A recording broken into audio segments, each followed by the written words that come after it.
Hi guys, Dawn Epting here. Thank you for watching. And today I wanted to talk about too much knowledge.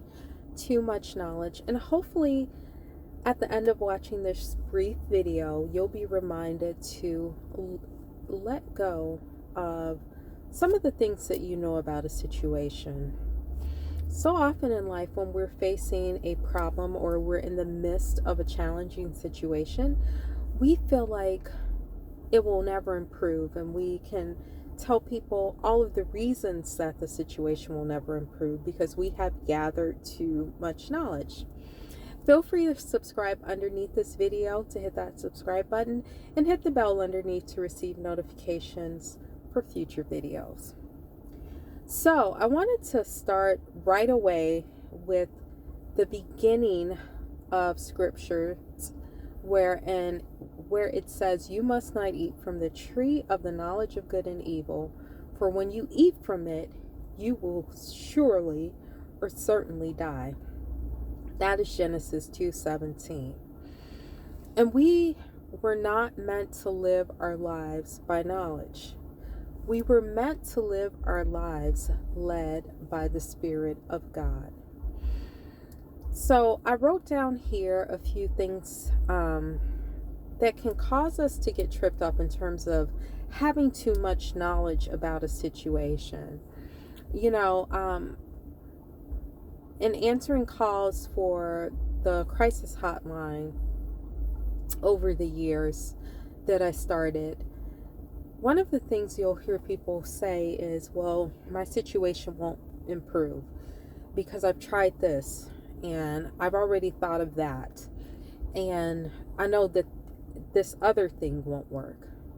So in their mind, they have already mapped out all of the possible solutions, and they have not allowed the Lord or the Spirit of God to lead them into a alternative solution. There are things that in our finite thinking we cannot reason or rationalize out. There are solutions to problems that we may face that we have never even considered, but we have to be open to those solutions and those possibilities. So one of the things that causes us to have too much knowledge are negative reports or evil reports. We may go to the doctor and we're told that, we're diagnosed with a particular illness, or, we may get a report concerning our finances.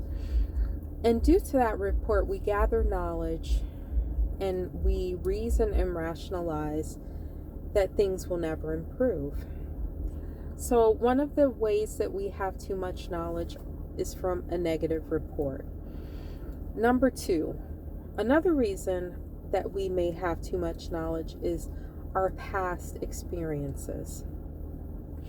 If a relationship begins to go south, we start thinking about how it went south in the past.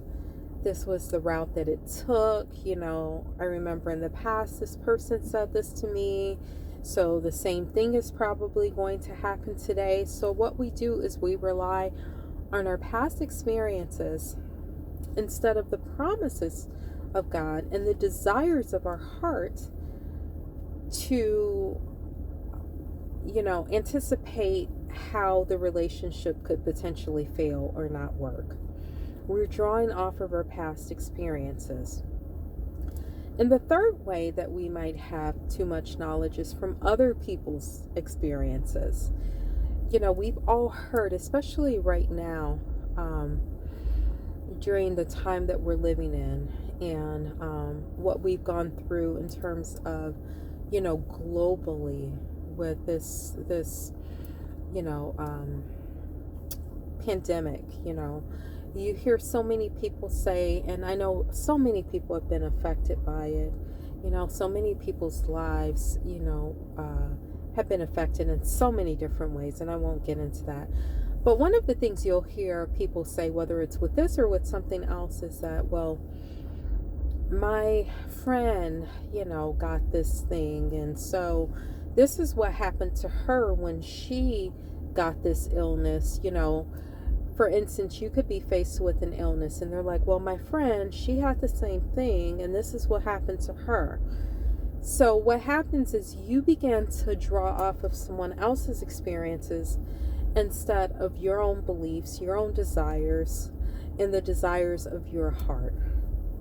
So there are 3 ways that we can really acquire too much knowledge to our detriment, and that is from a negative report, that is from our own past experiences, and from other people's past experiences, number 3. These are just 3 of the ways that I thought about when I wrote down. So what do we need to do? When we're faced with knowledge in the sense realm, whether it's from in the natural realm, the 5 physical senses, whether it's from a negative report that we've seen or heard, our own past experiences, someone else's experiences, we have to again be led by what we believe within, what we're desiring within, what has been deposited on the inside of us and promised to our hearts. We have to look at that more than we look at what is going on in the physical natural realm in terms of negative reports, other people's experiences, etc. Don't give up on the dreams and the dreams and beliefs that have been deposited and placed inside of you. Don't limit your dreams and the destiny that you believe is over your life. Don't limit it to someone else's negative report or someone else's experience. So hopefully someone has been encouraged today to keep moving forward. I don't care if you've had a negative report about starting a business or a relationship being restored. Continue to see that promise on the inside of you and feel the reality of that promise now. Thank you guys as always for watching. I appreciate all of your comments and your insight. Feel free to share this video and look below to see some of the things that we're doing. Thanks again, and I'll talk to you soon. Have an awesome one.